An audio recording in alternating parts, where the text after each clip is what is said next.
little coaching today.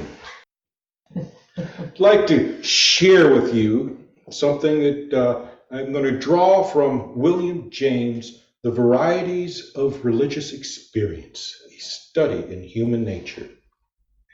And he shares with us, as a consequence of the religious experience, we are met with a strong desire for all to have the same experience. And for some, this can be an obsession, causing them to become fanatical. For others, it is enough to share the experience as inspiration for others.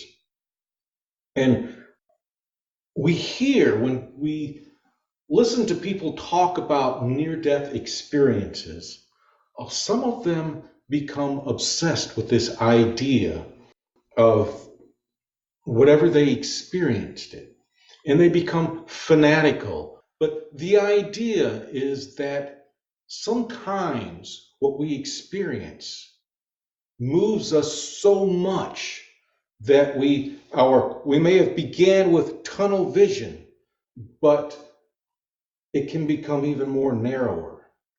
And because of that obsession, our thinking becomes rigid. And when our thinking becomes rigid, everything else tends to fall away. And our understanding of life and of the divine tends to suffer from it. Now, it's just a thought, something that came to mind when I was reading through this. And would anyone like to comment or share any thoughts? I will, Reverend Philip.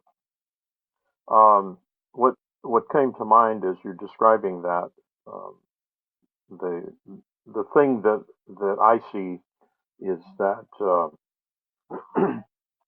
the tendency to become exclusive rather than inclusive, and I feel like the experiences with the divine should lead us to more inclusion, rather than the opposite. Is the real.